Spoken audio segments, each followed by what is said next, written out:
الله أكبر.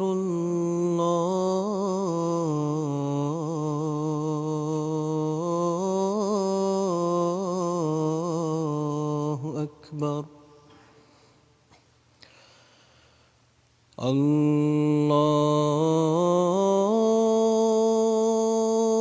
الله أكبر.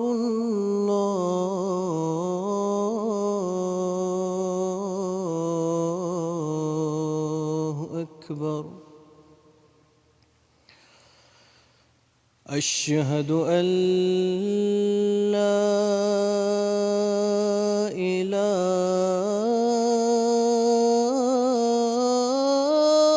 إله إلا الله.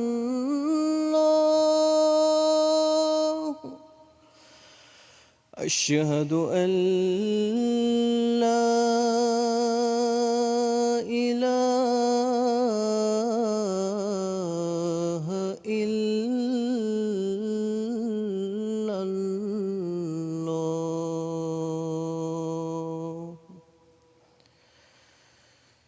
أشهد أن محمدًا رسول الله.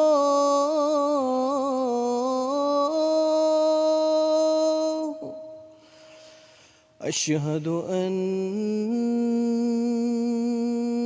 محمدًا رسول الله.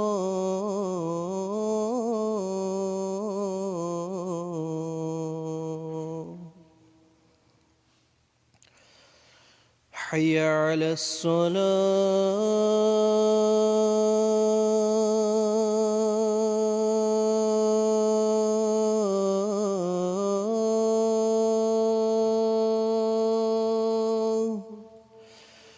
حي على الصلاة.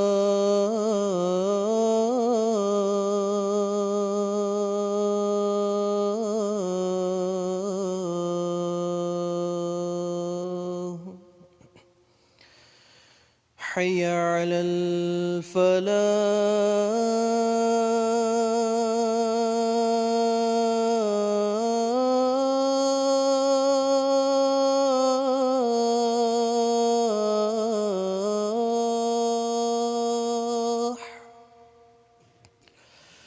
حي على الفلاح.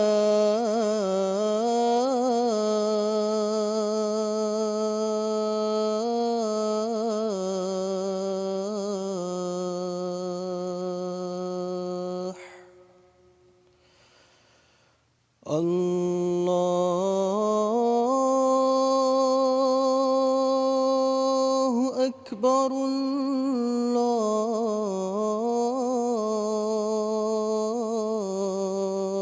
الله أكبر. لا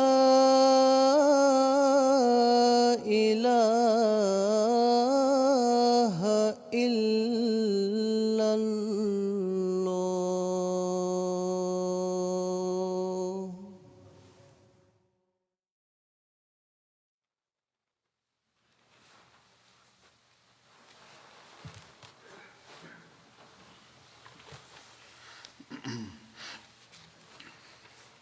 السلام علیکم ورحمۃ اللہ.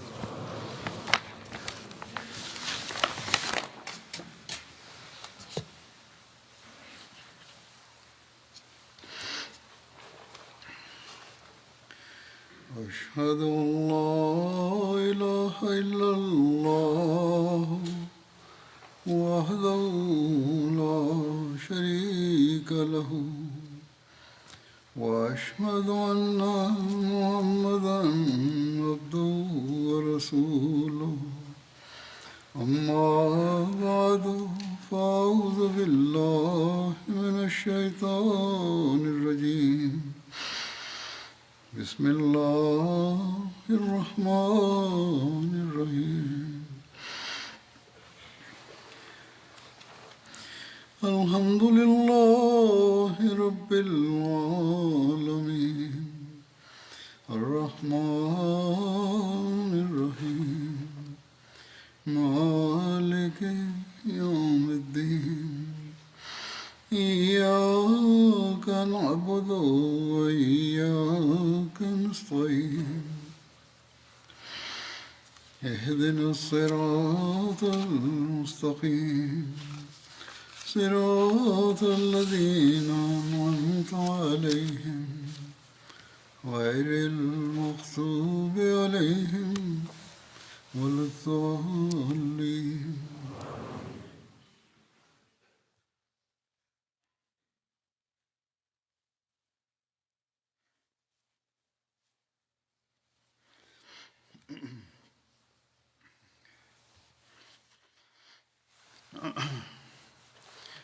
حضرت صلی اللہ علیہ وسلم کی سیرت کے حوالے سے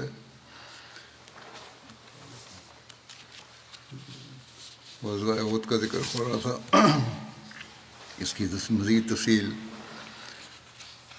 اس طرح ہے کہ رسول اللہ صلی اللہ علیہ وسلم نے میدان احد میں جب پڑاؤ فرمایا تو مسلمانوں کی فوج پر ایک طرف سے عقب میں احد پہاڑ تھا، جس کی وجہ سے مسلمان فوج کی پشت کے حملے سے محفوظ ہو گئی تھی. البتہ ایک طرف پہاڑی درہ تھا اور یہ مقام ایسا تھا کہ دشمن موقع پر اس جگہ سے حملہ آور ہو سکتا تھا. چنانچہ رسول اللہ صلی اللہ علیہ وسلم نے اس نزاکت اور خطرے کو محسوس کرتے ہوئے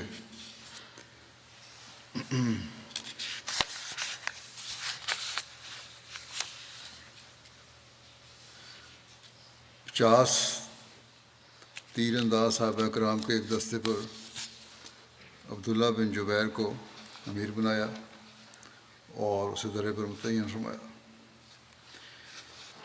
ان تیر اندازوں کو حضرت صلی اللہ علیہ وسلم نے جو ہدایت دی تھی، اس حوالے سے بخاری میں یہ الفاظ ملتے ہیں: ان رأیتمونا تختفنا الطیر فلا تبرحوا مکانکم ھذا حتی ارسل الیکم وإن رأیتمونا ہزمنا القوم وأوطانهم فلا تبرحوا حتی ارسل الیکم. فرمایا کہ اگر تم ہمیں دیکھو کہ ہمیں پرندے اچک رہے ہیں تو ہرگز اپنی اس جگہ سے نہ ہٹنا یہاں تک کہ میں تمہاری طرف پیغام بھیجوں، اور اگر تم ہمیں دیکھو کہ ہم نے دشمن قوم کو شکست دے دی اور ہم نے ان کو پامال کر دیا تو بھی نہ ہٹنا یہاں تک کہ میں تمہاری طرف پیغام بھیجوں. بخاری کی ہی ایک اور روایت ہے کہ حضرت صلی اللہ علیہ وسلم نے فرمایا کہ تم نہ ہٹنا اگر تم ہمیں دیکھو کہ ہم ان پر غالب آ گئے ہیں، اور تم نہ ہٹنا اگر تم انہیں دیکھو کہ وہ ہم پر غالب آ گئے ہیں. تم ہماری مدد نہ کرنا، کسی بھی صورت میں تم نے چھوڑنا نہیں. ایک سیرت نگار لکھتا ہے کہ آپ صلی اللہ علیہ وسلم نے فرمایا تم دشمن کے گھوڑ سوار دستوں کو ہم سے دور رکھنا تاکہ وہ ہمارے پیچھے سے حملہ آور نہ ہو سکیں. اگر ہمیں فتح ہو تو تم اپنی جگہ ٹھہرے رہنا تاکہ وہ ہمارے پیچھے سے نہ آ جائیں. تم اپنی جگہ کو لازم پکڑنا، وہاں سے نہ ہٹنا. اور جب تم ہمیں دیکھو کہ ہم نے ان کو شکست دے دی ہے اور ہم ان کے لشکر میں داخل ہو گئے ہیں تو تم اپنی جگہ سے نہ ہٹنا. اور اگر تم دیکھو کہ ہم قتل کیے جا رہے ہیں تو ہماری مدد نہ کرنا اور نہ ہمارا دفاع کرنا اور ان کو تیر مارنا، کیونکہ گھوڑے تیروں کی وجہ سے آگے نہیں بڑھتے. بے شک ہم تب تک غالب رہیں گے جب تک تم اپنی جگہ قائم رہو گے. اور پھر فرمایا اے اللہ میں تجھے ان پر گواہ بناتا ہوں. ایک مصنف نے لکھا ہے کہ حضرت صلی اللہ علیہ وسلم نے اس موقع پر فرمایا کہ اگر دیکھو کہ ہم مال غنیمت سمیٹ رہے ہیں تو ہمارے ساتھ شریک نہ ہونا، ہر حالت میں ہماری حفاظت کرنا. ایک سیرت نگار 50 تیر اندازوں کا ذکر کرتے ہوئے لکھتا ہے کہ جس شخص کو میدان کارزار کے دیکھنے اور اس جبل الرما کے جائے وقوع سے جو وادی کنا کے کنارے پر ٹکا ہوا ہے واقفیت حاصل کرنے کا موقع میسر آیا ہے، اسے رسول کریم صلی اللہ علیہ وسلم کے عظیم عسکری تجربے کا علم ہو جائے گا، جس سے آپ مہارکوں کی منصوبہ بندی اور فوجی قوا کی تنظیم کی وسیع مہارت اور تیاری کے ممتاز مواقع کے انتخاب میں جو معرکہ جیتنے کے لیے ضروری ہوتے ہیں ممتاز تھے۔ ایک مصنف نے حضرت صلی اللہ علیہ وسلم کی ماہرانہ جنگی حکمت عملی کو بیان کرتے ہوئے لکھا ہے کہ یہ جنگی حکمت عملی ایسی بہترین اور نفیس تھی جسے حضور علیہ الصلوۃ والسلام کی فوجی قیادت کی عبقریت کا پتہ چلتا ہے، یعنی غیر معمولی صلاحیت کا پتہ چلتا ہے، اور ثابت ہوتا ہے کہ کوئی کمانڈر خواہ کتنا ہی ذہین کیوں نہ ہو، آپ صلی اللہ علیہ وسلم سے زیادہ باریک، نفیس اور باحکمت جنگی منصوبہ بندی تیار نہیں کر سکتا، کیونکہ آپ باوجود کہ دشمن کے میدان احد میں اترے تھے، لیکن آپ نے اپنے لشکر کے لیے جنگی نقطۂ نظر سے وہ مقام منتخب فرمایا تھا جو میدان جنگ میں سب سے بہترین مقام تھا۔ آپ صلی اللہ علیہ وسلم نے پہاڑ کی بلندیوں کی اوٹ لے کر اپنی پشت اور دایاں بازو محفوظ کر لیا، اور بائیں طرف سے وہ واحد شگاف درہ، یعنی جس میں سے گزر کر دشمن اسلامی لشکر کی پشت پر پہنچ سکتا تھا، اسے تیر اندازوں سے بند کر دیا تھا، اور پڑاؤ کے لیے میدان سے قدرے بلند جگہ منتخب فرمائی کہ اگر خدا نخواستہ شکست سے دوچار ہونا پڑے تو بھاگنے اور تعاقب کنندگان کی قید میں جانے کے بجائے اسلامی لشکر محفوظ پناہ گاہ تک بآسانی پہنچ جائے، اور اگر دشمن قلب چیرتا ہوا اسلامی لشکر کے مرکز پر حملہ قبضے کے لیے پیش قدمی کرے تو اسے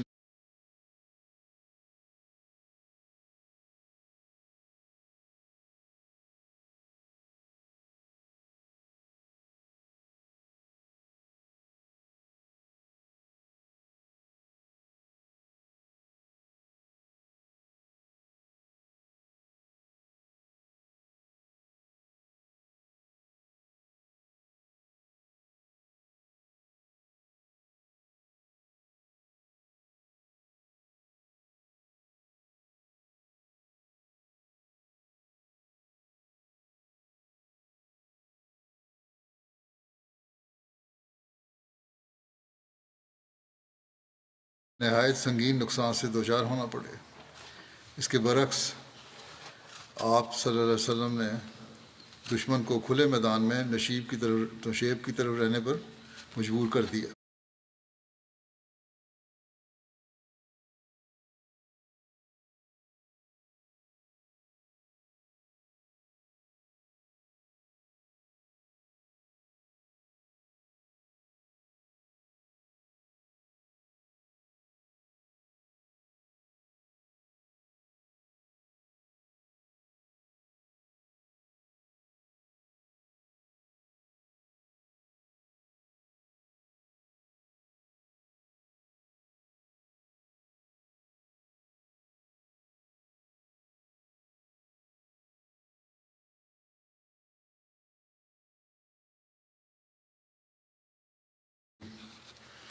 حالانکہ قریش کا خیال تھا کہ لشکر اسلام مدینے سے نکل کر بالکل ان کے سامنے میدان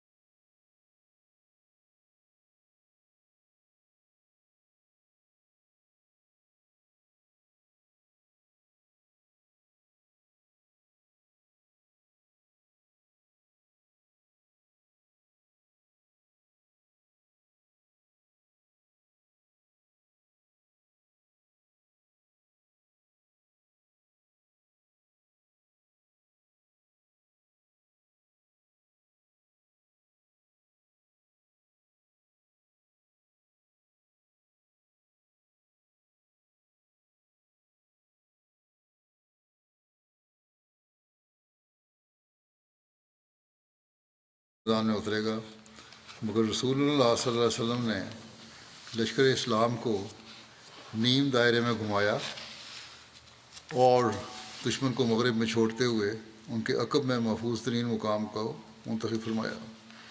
جس مقام پر اسلامی لشکر موجود تھا وہ اب ایک بہترین پوزیشن میں تھا۔ احد اور عینین پہاڑوں کی وجہ سے پشت اور وادیاں اور پشت اور دایاں حصہ محفوظ تھا۔ بائیں طرف جبل رماح پر تیر انداز درہ سنبھالے ہوئے تھے، اور جنوب مشرقی حصہ جو جبل رماح سے آگے تھے وہاں وادی قنا کا عمودی کنارہ تھا جہاں سے دشمن کا حملہ کرنا ناممکن تھا۔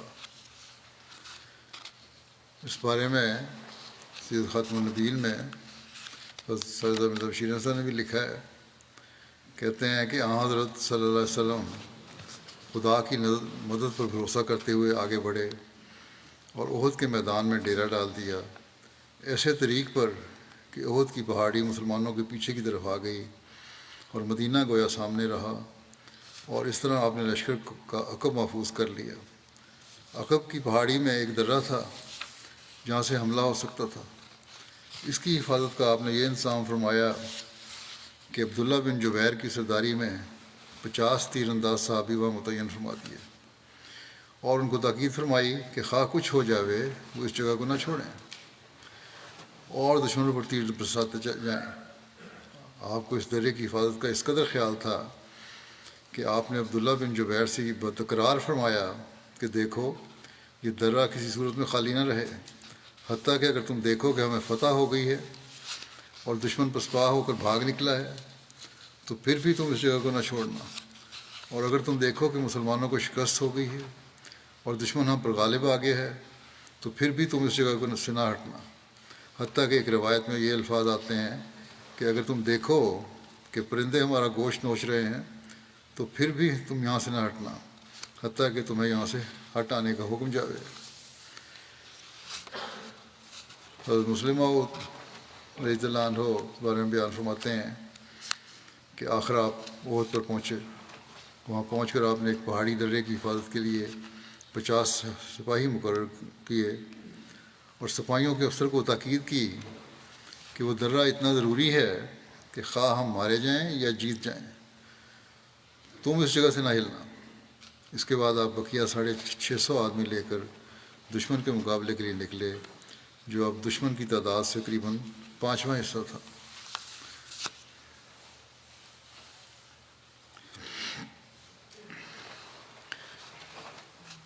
تیر اندازوں کے دستے کو پہاڑی پر مقرر کرنے کے بعد رسول اللہ صلی اللہ علیہ وسلم مطمئن ہو گئے اور صفوں کو تیار کرنے لگے اور سالاروں کی ذمہ داریاں تقسیم کرنے لگے۔ بظاہر نظر مسلمانوں کی کفار کی نسبت سے پوزیشن بہت کمزور تھی، تعداد کے لحاظ سے بھی کمزور، ساز و سامان کے لحاظ سے بھی کمزور، ہتھیاروں کی عمدگی کے لحاظ سے بھی کمزور۔ فریقین میں بہت تفاوت تھا اس کا۔ عددی نسبت کے لحاظ سے ایک مسلمان کم از کم 4 مشرکین کے مقابلے میں تھا۔ اس طرح مشرکین کی فوج سواروں کے دستے کے ہتھیاروں سے بھی ممتاز تھی۔ اس پر مستضاد یہ کہ اسلامی فوج کے اکثر جوان بے زرہ تھے اور میں صرف 100 زرہ پوش تھے، جبکہ مکی فوج یعنی کافروں کی فوج میں 700 زرہ پوش تھے، اور یہ تعداد ساری مدنی فوج کے برابر تھی۔ مشرکین کے لشکر نے اپنی فوج کی 10 صفیں ترتیب دے رکھی تھی، جبکہ اسلامی لشکر کی صرف 2 صفیں تھیں اور 50 تیر انداز درے پر تعینات تھے، مگر میدان جنگ کا اہم ترین اور مضبوط مقام مسلمانوں کے پاس تھا۔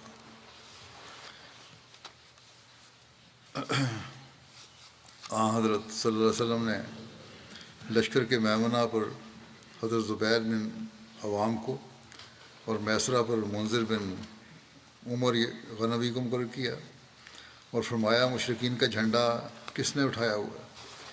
جواب دیا گیا کہ طلحہ بن ابی طلحہ نے۔ تو رسول اللہ صلی اللہ علیہ وسلم نے فرمایا کہ ہم وعدہ پورا کرنے کے ان سے زیادہ حقدار ہیں۔ تو جھنڈا حضرت علی سے لے کر مصعب بن عمیر کو دے دیا۔ ان کا تعلق اسی قبیلے سے یعنی بنو عبدالدار بن قصی سے تھا، جس میں سے قریش کا علمبردار تھا۔ یعنی قریش کے جس قبیلے کے شخص نے جھنڈا اٹھایا ہوا تھا، اسی قبیلے کے مسلمان کے ہاتھ میں اپنے جھنڈا اپنا بھی دیا۔ اور اسلام سے فرمایا کہ اور اسلام سے قبل علمبرداری کی ذمہ داری نہ آپ نے نہیں فرمایا، بلکہ لکھنے والا لکھتا ہے کہ اسلام سے قبل علمبرداری کی ذمہ داری اسی خاندان کے سپرد تھی، یعنی بنو عبدالدار کے۔ اور عہد نبھانے سے مراد قصی کا عہد یعنی قومی وفاداری کا عہد نبھانا ہے، اس کے بارے میں انہوں نے فرمایا ہم عہد نبھانے والے ہیں۔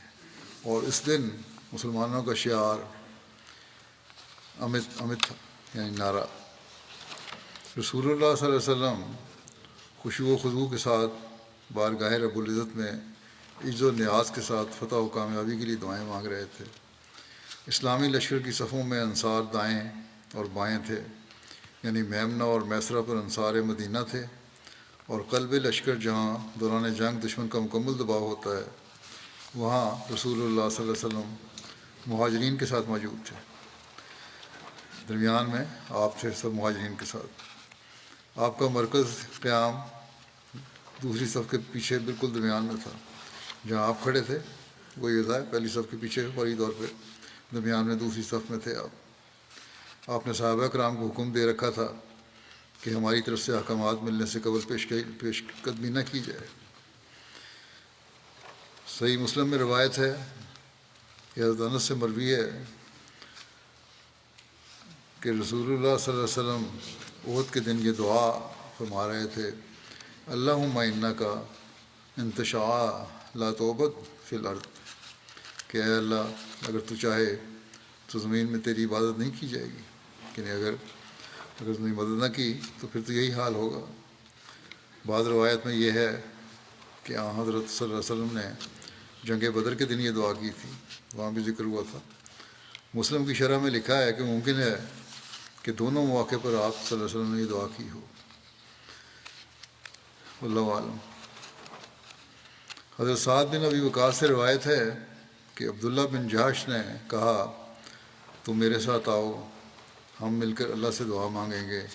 وہ لوگ ایک جگہ پر الگ ہو گئے تو حضرت سعد نے یوں دعا مانگی کہ اے میرے رب، کل جب ہماری دشمن سے مٹ بھیڑ ہو تو میرا سامنا طاقتور سخت جنگجو سے ہو، میں تیری رضا کی خاطر اس کے ساتھ لڑوں اور میرے ساتھ لڑے، پھر تو مجھے اس پر فتح دے، میں اس کو قتل کروں اور اس کا ساز و سامان لوٹ لوں۔ پھر عبداللہ بن جہش کھڑے ہوئے اور انہوں نے یوں دعا مانگی ہے کہ اے اللہ، کل میرا سامنا کسی ایسے شخص سے ہو جو بہت طاقتور اور سخت جنگجو ہو، میں تیری رضا کی خاطر اس سے لڑوں اور وہ مجھ سے لڑے، پھر وہ مجھے پکڑ کر میرے کان اور ناک کاٹ ڈالے، پھر کل جب میں تجھ سے ملوں تو مجھ سے پوچھے اے اللہ کے بندے، تیرے کان اور ناک کس وجہ سے کٹے ہوئے ہیں؟ تو میں کہوں یا اللہ، تیری اور تیرے رسول صلی اللہ علیہ وسلم کی رضا میں یہ میرے ساتھ یہ ہوا ہے۔ پھر وہ خدا فرمائے ہاں تو نے سچ کہا ہے۔ حضرت سعد بن ابی وقاص نے فرمایا کہ اے میرے بیٹے، عبداللہ بن جہش کی دعا میری دعا سے اچھی تھی۔ میں نے اسی دن شام کے وقت عبداللہ کو دیکھا کہ اس کے کان اور ناک ایک دھاگے میں لٹک رہے تھے، یعنی دشمن نے مصلب کیا تھا ان کا۔ عبداللہ بن عمر بن حرام نے بیان کیا کہ میں نے احد سے ایک دن پہلے خواب میں مبشر بن عبد المنذر کو دیکھا۔ ان دونوں نے جو دعا کی تھی ان کی دعائیں قبول ہوئیں، ایک نے فتح پائی دشمن پہ، دوسرے نے بھی جنگ خوب کی اور آخر میں شہید بھی ہوئے۔ تو بہرحال یہ دونوں کا دعاؤں کا قصہ ہے۔ پھر لکھا ہے کہ عبداللہ بن عمر بن حرام نے بیان کیا کہ میں نے احد سے ایک دن پہلے خواب میں مبشر بن عبد المنذر کو دیکھا، یہ جنگ بدر میں شہید ہوئے تھے۔ وہ مجھ سے کہہ رہے تھے کہ بس آپ چند دنوں میں ہمارے پاس آنے والے ہیں۔ میں نے پوچھا آپ کہاں ہیں؟ فرمانے لگے جنت میں، اس میں جہاں چاہتے ہیں سیر کرتے پھرتے ہیں، یعنی جنت میں. میں نے اس سے کہا کہ کیا آپ بدر کے دن شہید نہیں ہو گئے تھے؟ کہنے لگے ہاں، پھر مجھے دوبارہ زندہ کر دیا گیا.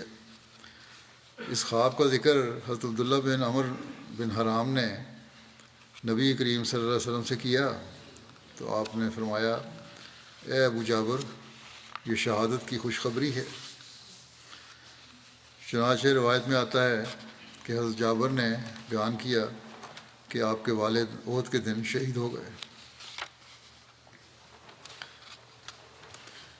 اس کی مزید تفصیل میں لکھا ہے کہ مشرکین نے سبخہ کے مقام پر صفیں بنائیں اور جنگ کی خوب تیاری کی.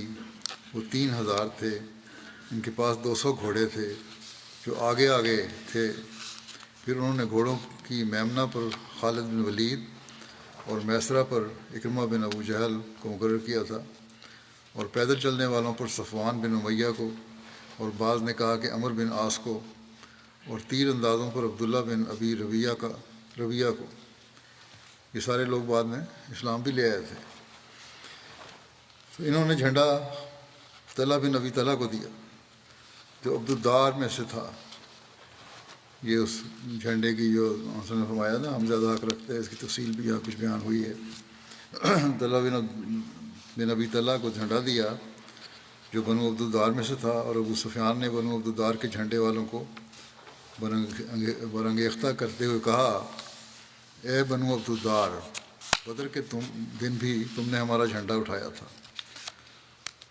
تو ہماری جو حالت ہوئی تم نے دیکھ لی. لوگوں کی جنگ کا فیصلہ ان کے جھنڈے والوں کی وجہ سے ہوتا ہے. جھنڈے والا مضبوط ہو تو لوگوں کو حوصلہ رہتا ہے.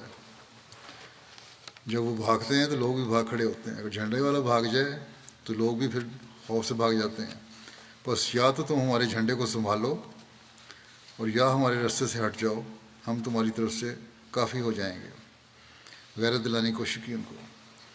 تو انہوں نے کہا کہ کیا ہم اپنے جھنڈے کو تمہارے حوالے کر دیں؟ عنقریب معلوم ہو جائے گا کہ جب ہماری مٹ بھیڑ ہوگی کہ ہم کیا کرتے ہیں. سب سے آخر میں قریش کی خواتین کے خیمے تھے جو مسلسل دف بجا بجا کر مقتولین بدر کا تذکرہ کر کے جنگجوؤں کے جوش و جذبے کو گرما رہی تھیں اور سابقہ ہزیمت کی تلافی پر انہیں ابھار رہی تھیں.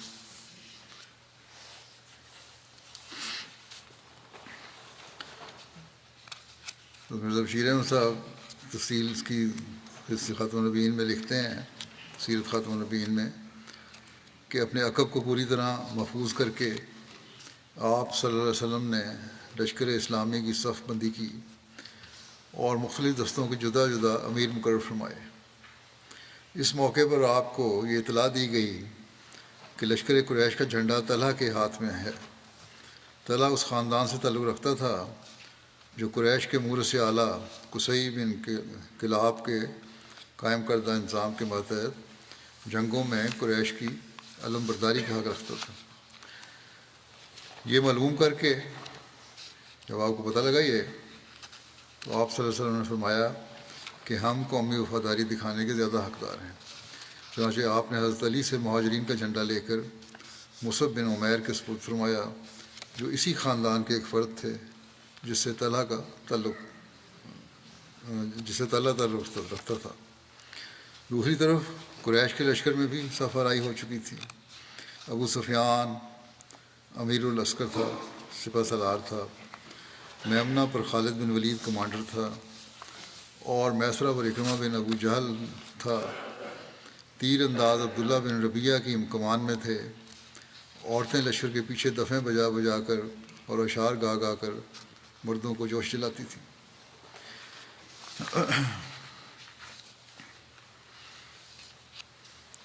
بہرحال جب دونوں لشکروں کی صف بندی ہو رہی تھی تو ابو سفیان نے پکار کر انصاری مسلمانوں سے کہا کہ اے گروہ اوس و خزرج، تم لوگ ہمارے اور ہمارے خاندان والوں کے درمیان سے ہٹ جاؤ، ہمیں تم سے کوئی سروکار نہیں ہے. اس پر انصار نے ابو سفیان کو بہت برا بھلا کہا اور اس کو سخت لعنت ملامت کی.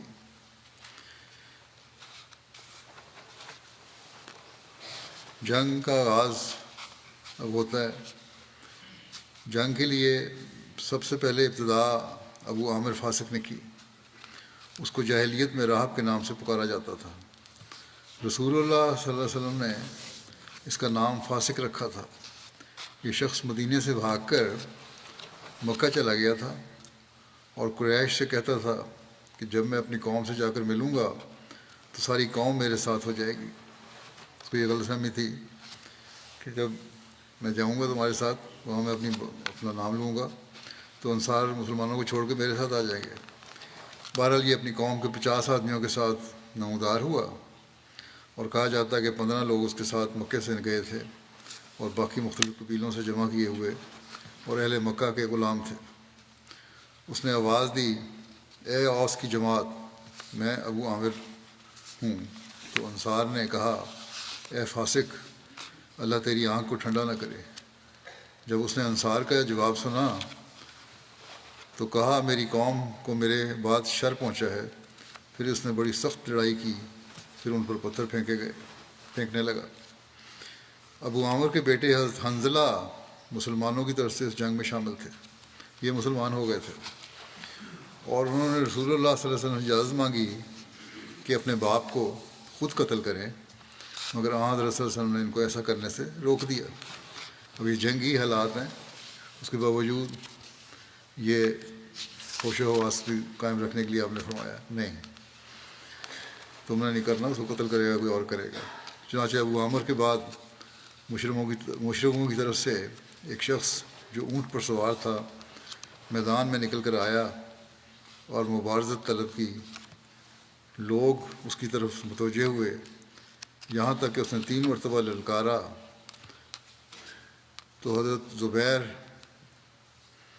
نکل کر اس کی طرف بڑھے اور ایک دم زور سے اچھلے اور اونٹ پر اس کے برابر پہنچ کر اس کی گردن پکڑ لی۔ پھر دونوں میں اونٹ کے اوپر ہی زور آزمائی ہونے لگی۔ حضرت صلی اللہ علیہ وسلم نے فرمایا، ان میں جو بھی پہلے زمین کو چھوئے گا وہی قتل ہو جائے گا۔ اسی دوران وہ مشرک اونٹ پر سے نیچے گرا اور اس کے اوپر حضرت زبیر گرے۔ انہوں نے فوراً ہی اس مشرک کو قتل کر دیا۔ حضرت صلی اللہ علیہ وسلم نے حضرت زبیر کی تعریف کی اور فرمایا، ہر نبی کا حواری ہوتا ہے، میرا حواری زبیر ہے۔ اور فرمایا، اگر اس مشرک کے مقابلے کے لیے زبیر نہ نکلتا تو میں خود نکلتا۔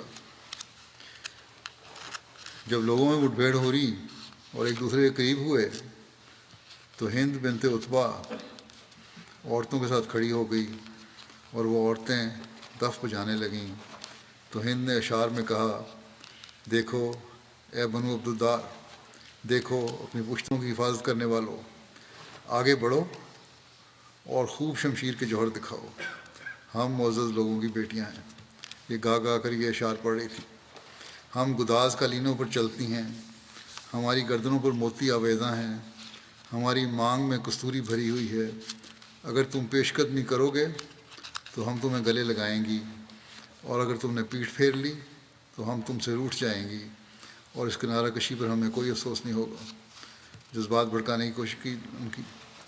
جب رسول اللہ صلی اللہ علیہ وسلم نے یہ اشعار سنے تو فرمایا، اللہم بکا اجولو و بکا اصولو و فیکا اقاتلو حسب اللہ و نعم الوکیل۔ اے اللہ، تیرے ساتھ میں چکر لگاتا ہوں اور تیرے ساتھ ہی حملہ کرتا ہوں اور تیری رضا کے لیے قتال کرتا ہوں، مجھے اللہ کافی ہے اور وہ کیا ہی اچھا کارساز ہے۔ یہ ایک دنیاوی ذریعہ تھا ان کا۔ یہاں آپ نے فرمایا ہمارا ذریعہ تو اللہ تعالیٰ کی ذات ہے۔ بہرحال اب دونوں فوجوں میں باقاعدہ لڑائی شروع ہو گئی۔ اس دن لوگوں نے بہت سخت لڑائی کی اور جنگ خوب بھڑکی۔ ابو دجانہ انصاری، طلحہ بن عبید اللہ، حمزہ بن عبد المطلب، علی بن ابو طالب، انس بن نضر اور سعد بن ربیع وغیرہ نے جنگ میں خوب شجاعت دکھائی۔ اللہ تعالیٰ نے مسلمانوں پر اپنی مدد نازل کی اور اپنا وعدہ سچ کر دکھایا، اور مسلمانوں نے مشرکین کو تلوار سے خوب قتل کیا، یہاں تک کہ ان کے لشکر سے بھگا دیا یا ان کے لشکر کو بھگا دیا۔ مشرکین کے گھڑ سواروں نے مسلمانوں پر 3 مرتبہ حملہ کیا، ہر دفعہ ان کو تیروں کے ذریعے پسپا کیا گیا۔ حضرت عمر نے اس روز اپنے بھائی زید کو کہا، اے میرے بھائی میری زرہ پہن لے۔ تو زید نے کہا، میں بھی شہادت کا اسی طرح خواہش مند ہوں جیسے آپ ہیں۔ تو ان دونوں بھائیوں نے زرہ نہیں پہنی، بغیر زرہ کی جنگ کی شہادت کے شوق میں۔ جب اس دن لڑائی شدت اختیار کر گئی تو رسول اللہ صلی اللہ علیہ وسلم انصار کے جھنڈے کے نیچے بیٹھ گئے اور علی کو پیغام بھجوایا کہ جھنڈا لے کر آگے بڑھیں۔ اس پر حضرت علی آگے بڑھے اور کہا، میں ابو القاسم ہوں۔ اس پر مشرکوں کی صفوں میں سے ایک شخص نکلا، یہ طلحہ بن ابو طلحہ تھا۔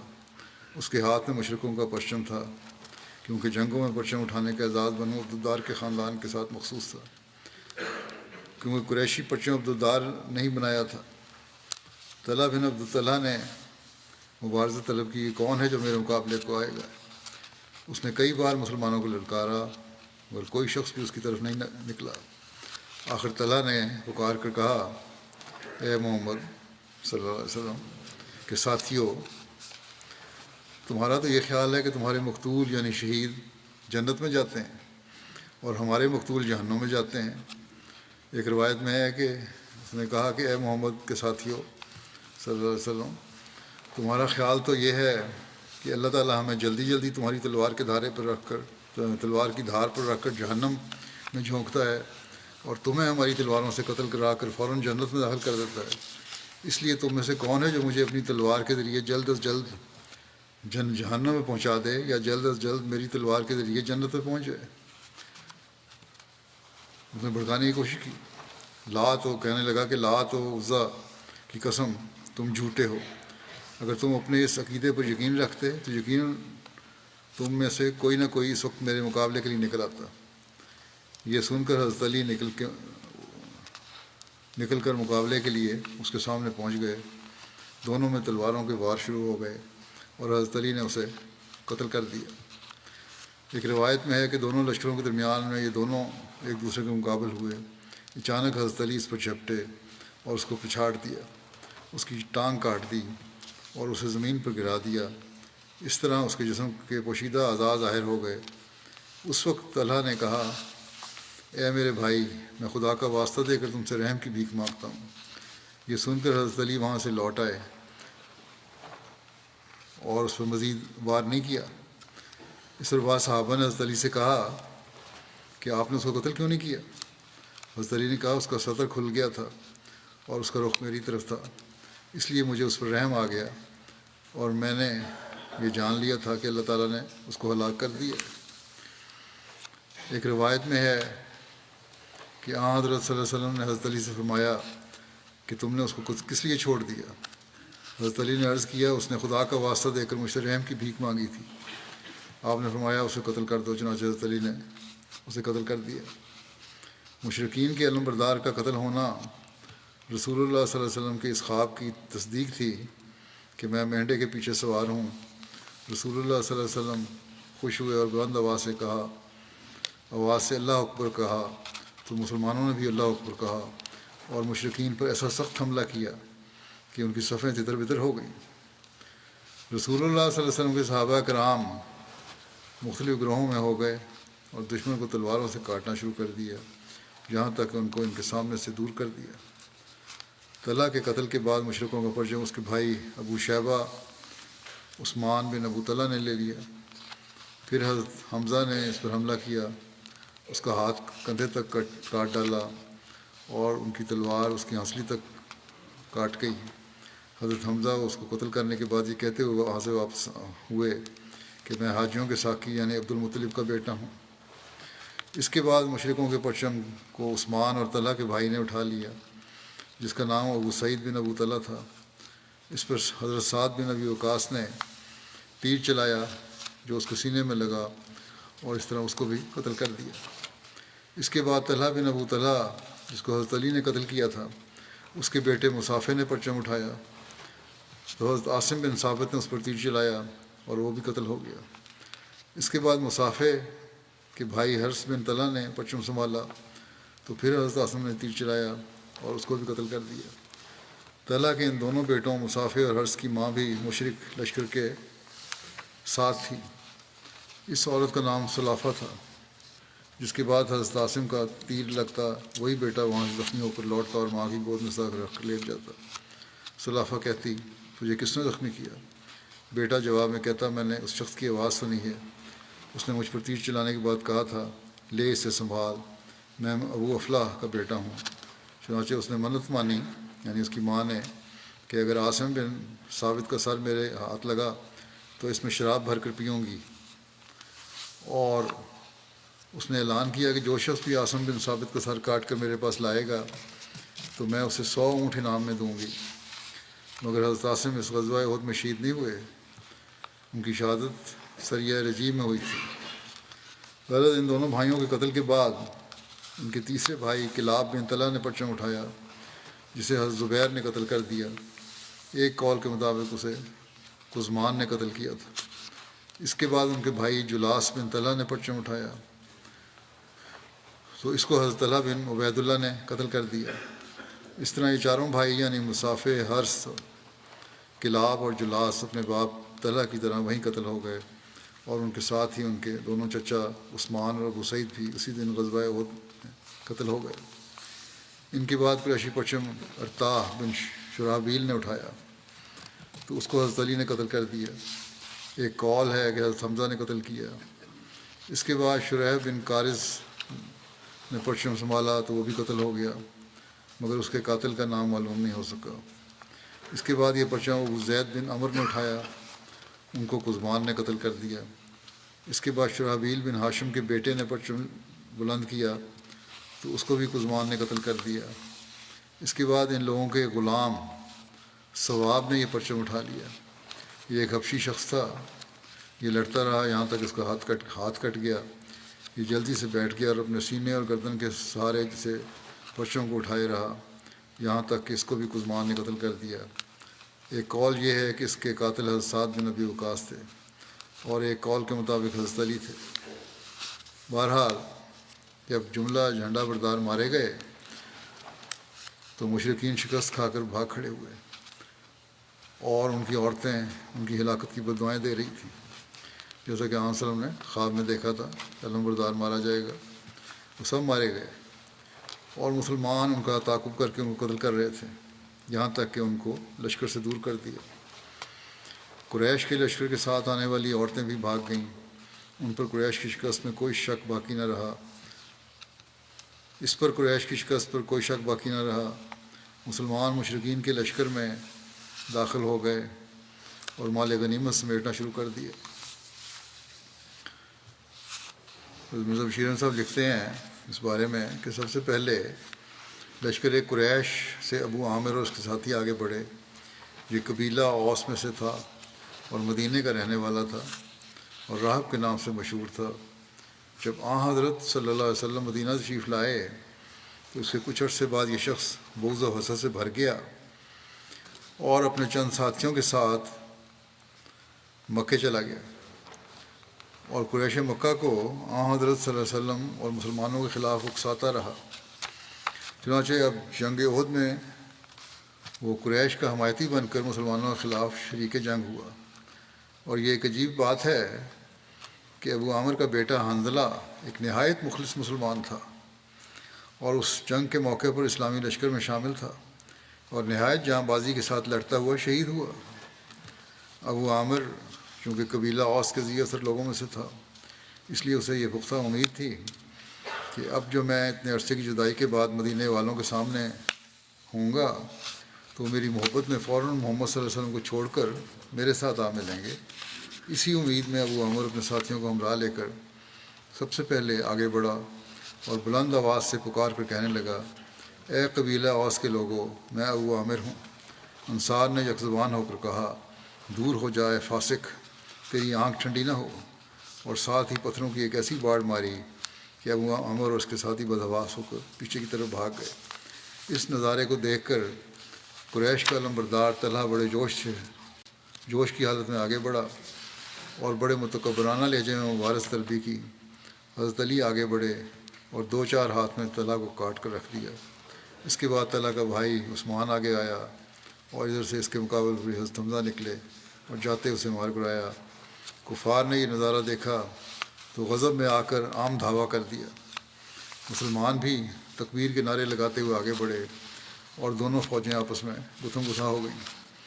الغرض قریش کے نمبردار کے مارے جانے کے بعد دونوں فوجیں آپس میں گتھم گتھا ہو گئیں اور سخت گھمسان کا رن پڑا، اور ایک عرصے تک دونوں طرف سے قتل و خون کا سلسلہ جاری رہا۔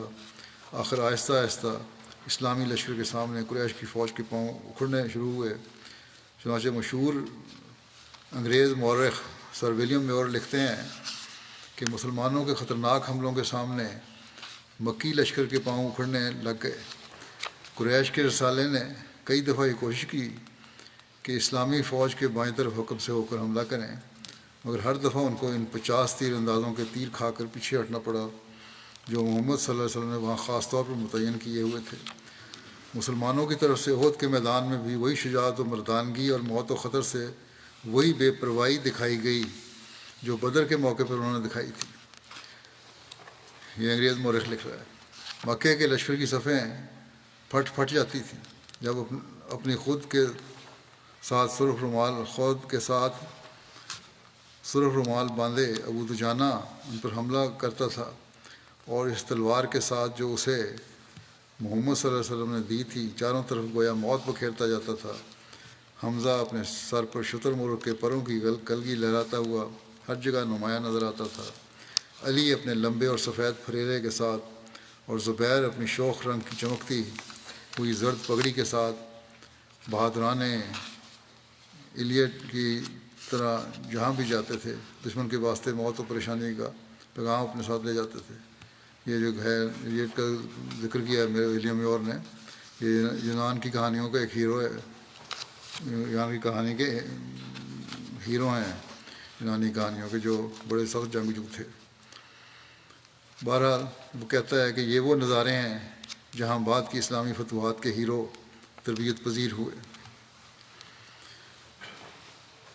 غرض لڑائی ہوئی اور بہت سخت ہوئی اور کافی وقت تک غلبے کا پہلو مشکوک رہا، لیکن آخر خدا کے فضل سے قریش کے پاؤں اکھڑنے لگے اور ان کے لشکر میں بد نظمی اور ابتری کے آثار ظاہر ہونے لگے۔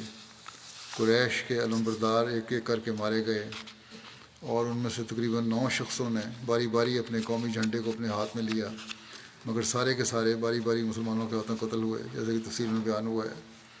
آخر طلحہ کے ایک حبشی غلام ثواب نامی نے دلیری کے ساتھ بڑھ کر علم اپنے ہاتھ میں لے لیا، مگر اس پر بھی ایک مسلمان نے آگے بڑھ کر وار کیا اور ایک ہی ضرب میں اس کے دونوں ہاتھ کاٹ کر قریش کا جھنڈا خاک پر گرا دیا۔ لیکن ثواب کی بہادری اور جوش کا بھی عالم تھا کہ وہ بھی اس کے ساتھ ہی زمین پر گرا اور جھنڈے کو اپنی چھاتی کے ساتھ لگا کر اسے پھر بلند کرنے کی کوشش کی، مگر اس مسلمان نے جھنڈے کے سرنگوں ہونے کی قدر و قیمت کو جانتا تھا، اوپر سے تلوار چلا کر ثواب کو وہیں ڈھیر کر دیا۔ اس کے بعد پھر قریش میں سے کسی شخص کو یہ جرأت اور ہمت نہیں ہوئی کہ اپنے علم کو اٹھائے۔ ادھر مسلمانوں نے حضرت صلی اللہ علیہ وسلم کو حکم پا کر تکبیر کا نعرہ لگاتے ہوئے پھر زور سے حملہ کیا اور دشمن کی رہی سہی صفوں کو چیرتے ہوئے منتشر کرتے ہوئے لشکر کے دوسرے پار قریش کی عورتوں تک پہنچ گئے، اور مکے کے لشکر میں سخت بھاگڑ پڑ گئی، اور دیکھتے ہی دیکھتے میدان قریباً صاف ہو گیا، حتیٰ کہ مسلمانوں کے لیے ایسی قابل اطمینان صورتحال پیدا ہو گئی کہ وہ مال غنیمت کے جمع کرنے میں مصروف ہو گئے۔ حضرت مسلم موعود رضی اللہ عنہ نے بیان کیا ہے کہ لڑائی ہوئی اور اللہ تعالیٰ کی مدد سے اور نصرت سے تھوڑی ہی دیر میں 650 مسلمانوں کے مقابلے میں 3000 مکے کا تجربہ کار سپاہی سر پر پاؤں رکھ کر بھاگا۔ مسلمانوں نے ان کا تعاقب شروع کیا تو ان لوگوں نے جو پشت کے درے کی حفاظت کے لیے کھڑے تھے انہوں نے اپنے افسر سے کہا، اب تو دشمن کی شکست ہو چکی ہے، اب ہمیں بھی جہاد کا ثواب لینے دیا جائے۔ افسر نے اس کو اس بات سے روکا اور رسول اللہ صلی اللہ علیہ وسلم کی بات یاد دلائی، مگر انہوں نے کہا رسول اللہ صلی اللہ علیہ وسلم نے جو کچھ فرمایا تھا صرف تاکید کے لیے فرمایا تھا، ورنہ آپ کی مراد یہ تو نہیں ہو سکتی تھی کہ دشمن بھاگ بھی جائے تو یہاں کھڑے رہو۔ یہ کہہ کر انہوں نے درہ چھوڑ دیا اور میدان جنگ میں کود پڑے۔ اور یہ نافرمانی کی وجہ سے پھر بعد میں نتائج ظاہر ہوئے، ان کا ذکر بھی ہوگا آئندہ۔ ابو دجانہ کی تلوار کے بارے میں جس طرح ولیم میور نے لکھا ہے، اس کی تفصیل میں بھی لکھا ہے کہ رسول اللہ صلی اللہ علیہ وسلم کی تلوار لے کر اس کا حق ادا کرنے والے صحابی کون تھے؟ حضرت انس روایت کرتے ہیں اس بارے میں کہ رسول اللہ صلی اللہ علیہ وسلم نے احد کے دن ایک تلوار پکڑی اور فرمایا من یاخذ منی ھذا، کہ اسے مجھ سے کون لے گا؟ تو سب نے اپنا ہاتھ بڑھائے اور ان میں سے ہر ایک نے کہا میں۔ آپ نے فرمایا فمن یاخذ بحق، کہ کون اس کو اس کے حق کے ساتھ لے گا؟ حضرت انس کہتے ہیں اس پر لوگ رک گئے، تو حضرت سماک بن خرشہ ابو دجانہ نے کہا کہ میں اس کو اس کے حق کے ساتھ لیتا ہوں۔ حضرت انس کہتے ہیں کہ انہوں نے تلوار لی اور مشرک ہو گئے، سر پھاڑ دیے۔ صحیح مسلم کی روایت ہے یہ، یعنی اس کا حق ادا کیا۔ ابن عتبہ نے لکھا ہے کہ جب رسول اللہ صلی اللہ علیہ وسلم نے تلوار دکھائی تو حضرت عمر نے اس کو طلب کیا تو آپ نے اعراض کیا۔ پہلے حضرت عمر نے مانگنے کی کوشش کی، پھر حضرت زبیر نے مانگی تو آپ نے اعراض کیا، ان کو بھی نہیں دی۔ تو ان دونوں نے اس سے دل میں افسوس کیا۔ اور ایک روایت میں ہے کہ زبیر نے 3 مرتبہ تلوار مانگی، ہر دفعہ نبی کریم صلی اللہ علیہ وسلم نے اعراض کیا۔ حضرت علی نے کھڑے ہو کر مطالبہ کیا تو آپ نے فرمایا بیٹھ جاؤ، ان کو بھی نہیں دی۔ ایک روایت میں آتا ہے کہ اس موقع پر جن اصحاب نے اس خواہش کا اظہار کیا وہ تلوار ان کو عنایت کی جائے، ان میں حضرت ابوبکر بھی تھے۔ ایک روایت میں آتا ہے کہ حضرت ابو دجانہ نے پوچھا کہ اس کا حق کیا ہے، کہ آپ نے فرمایا اس کے حق کے ساتھ کون استعمال کرے گا؟ ابو دجانہ نے پوچھا اس کا حق کیا ہے؟ تو آپ صلی اللہ علیہ وسلم نے فرمایا اس سے کسی مسلمان کو قتل نہ کرنا اور اس کے ہوتے ہوئے کسی کافر کے مقابلے پر نہ بھاگنا، یعنی ڈٹ کے مقابلہ کرنا۔ اس پر حضرت ابو دجانہ نے عرض کیا میں اس تلوار کو اس کے حق کے ساتھ لیتا ہوں۔ جب نبی کریم صلی اللہ علیہ وسلم نے حضرت ابو دجانہ کو تلوار دی تو انہوں نے اس سے مشرکین کے سر پھاڑ دیے۔ انہوں نے اس موقع پر یہ اشعار پڑھے کہ ان الذی عاہدنی خلیلی ونحن بالصف لدین نخیلی، اللہ اقوم الدہر فی القیول اضرب بسیف اللہ والرسول، میں وہ ہوں جس سے میرے دوست نے وعدہ لیا ہے جبکہ ہم صفا مقام پر کھجور کے درختوں کے پاس تھے، اور وہ وعدہ یہ ہے کہ میں لشکر کی پچھلی صفوں میں نہ کھڑا ہوں اور اللہ اور رسول کی تلوار سے دشمنوں سے لڑائی کروں۔ بہرحال حضرت ابو دجانہ لے کے پھر بڑے تفاخرانہ چال چلتے ہوئے لشکر کی صفوں کے درمیان چلنے لگے تو رسول اللہ صلی اللہ علیہ وسلم نے فرمایا ان حاضی نشیۃ یبغضها اللہ عز وجل الا فی ھذا المقام، یہ ایسی چال ہے جو اللہ عز و جل کو ناپسند ہے سوائے اس مقام کی، یعنی جنگ کے موقع پر یہ جس طرح چل رہے ہیں۔ حضرت ابو دجانہ کا ذکر کرتے ہوئے سید خاتم النبیین میں حضرت مرزا بشیر احمد صاحب نے لکھا ہے کہ مبارزت میں جب کفار قریش کو ہزیمت اٹھانی پڑی تو کفار نے یہ نظارہ دیکھا تو غضب میں آ کر عام دھاوا کر دیا۔ مسلمان بھی تکبیر کے نعرے لگاتے ہوئے آگے بڑھے اور دونوں فوجیں آپس میں گتھم گتھاں ہو گئیں۔ غالباً اسی موقع پر حضرت صلی اللہ علیہ وسلم نے اپنی تلوار ہاتھ میں لے کر فرمایا کون ہے جو اسے لے کر اس کا حق ادا کرے؟ بہت سے صحابہ نے اس فخر کی خواہش اپنے ہاتھ کے لیے اپنے ہاتھ پھیلائے، جن میں حضرت عمر اور حضرت زبیر، بلکہ روایات کی روح سے حضرت ابوبکر اور حضرت علی بھی شامل تھے، مگر آپ نے اپنا ہاتھ روکے رکھا اور یہی فرماتے گئے کوئی ہے جو اس کا حق ادا کرے؟ آخر ابو دجانہ انصاری نے اپنا ہاتھ آگے بڑھایا اور عرض کیا یا رسول اللہ مجھے عنایت فرمائیے۔ آپ نے تلوار انہیں دے دی اور ابو دجانہ اسے ہاتھ میں لے کر بڑے تبختر کی چال سے بڑے اکڑتے ہوئے فخر کے ساتھ کفار کی طرف آگے بڑھے۔ حضرت صلی اللہ علیہ وسلم نے صحابہ سے فرمایا خدا کو یہ چال بہت ناپسند ہے مگر ایسے موقع پر ناپسند نہیں۔ زبیر جو غالباً حضرت صلی اللہ علیہ وسلم کی تلوار لینے کے سب سے زیادہ خواہش مند تھے اور قرب رشتہ کی وجہ سے اپنا حق بھی زیادہ سمجھتے تھے، دل ہی دل میں پیچ و تاب کھانے لگے کہ کیا وجہ ہے کہ حضرت صلی اللہ علیہ وسلم نے مجھے تلوار نہیں دی۔ اور ابو دجانہ کو دے دیے، اور اپنی اس پریشانی کو دور کرنے کے لیے انہوں نے دل میں عہد کیا کہ میں اس میدان میں ابو دجانہ کے ساتھ ساتھ رہوں گا اور دیکھوں گا کہ وہ اس تلوار کے ساتھ کیا کرتا ہے۔ چنانچہ وہ کہتے ہیں کہ ابو دجانہ نے اپنے سر پر ایک سرخ کپڑا باندھا اور اس تلوار کو لے کر حمد کے گیت گنگناتا ہوا مشرکین کی صفوں میں گھس گیا، اور میں نے دیکھا کہ وہ جدھر جاتا تھا گویا موت کو کھیرتا جاتا تھا، اور میں نے کسی آدمی کو نہیں دیکھا جو اس کے سامنے آیا ہو اور پھر وہ بچا ہو، حتیٰ کہ وہ لشکر قریش میں سے اپنا راستہ کاٹتا ہوا لشکر کے دوسرے کنارے نکل گیا جہاں قریش کی عورتیں کھڑی تھیں۔ ہند زوجہ ابو سفیان جو بڑے زور شور سے اپنے مردوں کو جوش دلا رہی تھی اس کے سامنے آئی، اور ابو دجانہ نے اپنی تلوار اس کے اوپر اٹھائی، جس پر ہند نے بڑے زور سے چیخ ماری اور اپنے مردوں کو امداد کے لیے بلایا، مگر کوئی شخص اس کی مدد کو نہ آیا۔ لیکن میں نے دیکھا کہ ابو دجانہ نے خود بخود ہی اپنی تلوار نیچے کر لی اور وہاں سے ہٹ آیا۔ زبیر روایت کرتے ہیں کہ اس موقع پر میں نے ابو دجانہ سے پوچھا کہ یہ کیا ماجرا ہے کہ پہلے تم نے تلوار اٹھائی اور پھر نیچی کر لی؟ اس نے کہا میرا دل اس بات پر تیار نہیں ہوا کہ رسول اللہ صلی اللہ علیہ وسلم کی تلوار ایک عورت پر چلاؤں، اور عورت بھی وہ جس کے ساتھ اس وقت کوئی مرد محافظ نہیں ہے۔ یہ ہے اسلامی جنگ کا اصول۔ زبیر کہتے ہیں کہ میں نے اس وقت سمجھا کہ واقعی جو حق رسول اللہ کی تلوار کا تھا اس نے ادا کیا۔ حضرت مسلمہ رضی اللہ عنہ اس کا موقع کا ذکر کرتے ہوئے فرماتے ہیں کہ ایک صحابی کے پوچھنے پر کہ اس عورت پر تلوار اٹھا کر پھر اس نے قتل کیوں نہ کیا، یہ سارا ذکر کیا، بیان کیا حضرت مسلم موعود نے بھی، تو اس پر ابو دجانہ نے کہا کہ میرے دل نے برداشت نہ کیا کہ میں رسول کریم صلی اللہ علیہ وسلم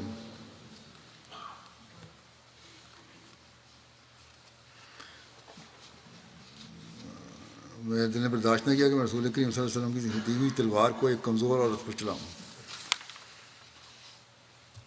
حضرت مسلم لکھتے ہیں کہ آپ صلی اللہ علیہ وسلم عورتوں کے ادب اور احترام کی ہمیشہ تعلیم دیتے تھے، جس کی وجہ سے کفار کی عورتیں زیادہ دلیری سے مسلمانوں کو نقصان پہنچانے کی کوشش کرتی تھیں، مگر پھر بھی اس بات سے ہی پتہ لگتا ہے یہ کیوں ہوا۔ یہ واقعہ اس لیے ہوا کہ آپ احترام کی تعلیم دیتے تھے،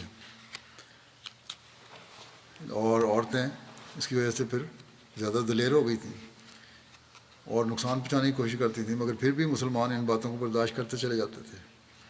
بس یہ ہے اسلامی جنگوں کے اصول۔ انشاءاللہ باقی آئندہ دعائیں کرتے رہیں فلسطینیوں کے لیے بھی۔ ظلم کی انتہا دن بدن ہوتی چلی جا رہی ہے، بلکہ بڑھتی چلی جا رہی ہے۔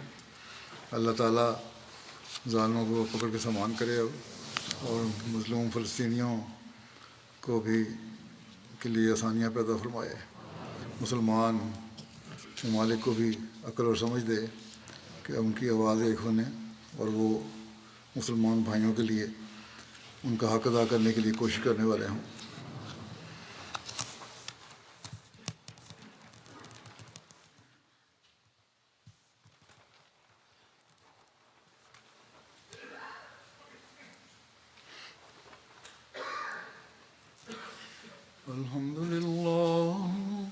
الحمد لله نحمده ونستعينه ونستغفره ونؤمن به ونتوكل عليه ونعوذ بالله من شرور أنفسنا ومن سيئات أعمالنا، من يهده الله فلا مضل له ومن يضلل فلا هادي له، ونشهد أن لا إله إلا الله ونشهد أن محمدا عبده ورسوله۔ عباد الله رحمكم الله، إن الله يأمر بالعدل والإحسان وإيتاء ذي القربى وينهى عن الفحشاء والمنكر والبغي يعظكم لعلكم تذكرون واذكروا الله يذكركم وادعوه يستجب لكم ولذكر الله أكبر.